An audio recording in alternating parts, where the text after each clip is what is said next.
if all is well, you now see the slides. Okay, so I'm going to talk to you about the policy monitoring dashboard. We also call it PMD for short. And the policy monitoring dashboard is a tool that we created in the Compare project, where we wanted to assess what is the impact of changing a certain policy, introducing a certain policy change in an area, and we wanted to check whether we have a positive impact, no impact, a negative impact. What we wanted to do that in two different dimensions, you could say. We wanted to check before and after the policy change, but we also wanted to check whether we didn't simply displace the problem from one environment to the other. So we have an area of interest that we want to... You see the whole screen. Okay. Thanks for telling me. Let me try again. This is better now, I think. Thank you, Oliver, for telling me. I wasn't aware. And my screen is quite big, so it was probably difficult to see. So we have two different dimensions. That was what I was saying. So we want to check before and after the introduction of the policy change in our area of interest, but we also wanted to check whether we're not just moving the problem from one area to the other, so that we fix a problem in one neighborhood, that we maybe push all the traffic to another neighborhood. So that's the second dimension that we use in the PMD. And what we are monitoring is air quality and traffic. So how many cars and bicycles are there, and what is the air quality in the neighborhoods. So how do you use the PMD, the policy monitoring dashboard, in a project around policy measure? First, you need to think about. So I'm trying to do a policy change, and I want to have a certain impact. So you need to think about what is the expected impact that you want to have. And then you want to see also where do you want to have good locations for sensors, and investigate what is a good type of sensor to introduce. And it's important because we want to do the before and the after. We want to compare. So it's important to start measuring long enough before the introduction of the policy change, because then you have like a base level, and then you can see whether the changes are big, small, or non-existent. Then you set up the PMD, you select the sensors, you select some thresholds, you write some documentation and things like that. Then you measure. Sometimes you fine-tune the policy. Maybe you change the traffic a little bit more because you see maybe a problem appear somewhere else. And then at the end of the project, you conclude. So those are like the different things that you do in a policy project. The case that I want to show, because I'm going to give live demonstrations, is the Herzele case. It's a small town in Flanders where we introduce a school street. And a school street is where you close at the start and the end of the school day. You close a street really with a physical barrier. You close a street and you don't allow any traffic anymore for twice half an hour, 3 times half an hour a day. That gives obviously increased safety. Also, the air pollution around the school is much better, and it's also like a safe place, right? If you look at it, it looks like a dream come true. People can just walk on the street. There's no danger, no cars that are like queuing in a traffic jam. That was in the past the case in that particular school. Yeah, and now I'm going to switch to the live dashboard of that school street, and just highlight a couple of aspects of this. First of all, this is a citizen science project, so it means that we need to try to have a low barrier to dashboards and tools and everything that we put out there.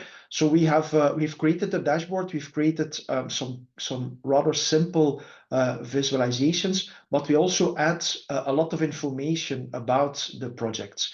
So this is general information about our dashboard. This is general information about the project.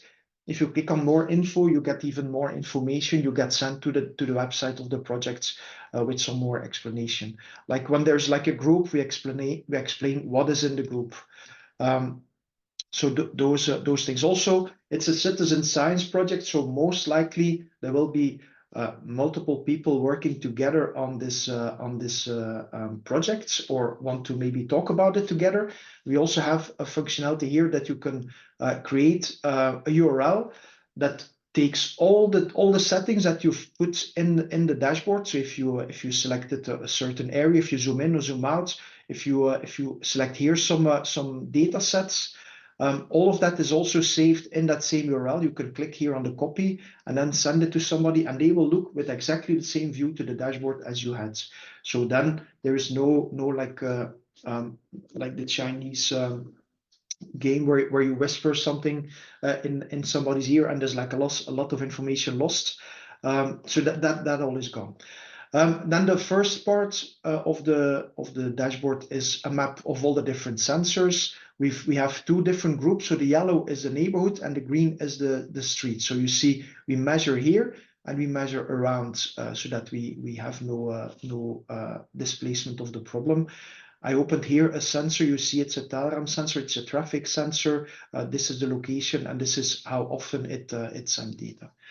So that's the first part, the sensor map. The second part is the quick scan. And in the quick scan, we immediately show the difference in traffic here at the top. The green is again the school street, the yellow is the neighborhood. So we see we have a lot more pedestrians, we have a lot more two-wheelers, which is bicycles, we have a lot less cars in the neighborhoods, we have a little bit more cars and a lot less cars in the school street, obviously because it's completely blocked. But only of the 230 that we count less, only 52 on average in the different sensors are added there. And here is the impact on the air pollution. But we didn't have a before measurement there, so about air pollution I cannot say too much. So that's a quick scan. This gives you like immediately, boom, you see what it's all about. If you then want to see some more information, you can see not only the delta, but also the before and the after, and also for the school streets. Then when I go to the advanced graphs, in the advanced graphs, it becomes a little bit more complicated. Again, we have here explanation on what it is and how to use it. But here you can say, I want to see the deltas. I have two different graphs on top of each other. And at the top graph, I want to see the traffic in the school street. And the bottom, I want to see the traffic in the neighborhoods. In Dutch neighborhood is buurt. And maybe I am not so much interested in pedestrians and heavy vehicles, but I am interested in bicycles and cars. And then you see the lighter gray, the more transparent green, is the cars. Here is a 0, so it's minus 200 on certain days, minus 340 on other days. And at the top, you see how many more bicycles that we had. So that's the second level of information, a little bit more information. You only selected a very short period. If you have a longer period, then you have obviously more data points there. And then the last part of a citizen science, and then I will wrap up before Pavel gets nervous, is the last part is, but that was not used in Hagile, but in another project, we also introduced some gamification. So we gave the school a target if they would have like 1,000 cyclists on average counted during the project, we would buy them cake. And obviously they met the target, so we did buy them cakes. But this is like a gamification that you can do to get even more people involved in your projects. That's it. You said, Pavel, that people could ask questions in the meantime. I don't know if anybody did anything in the chat. Otherwise, I leave the floor to the next person.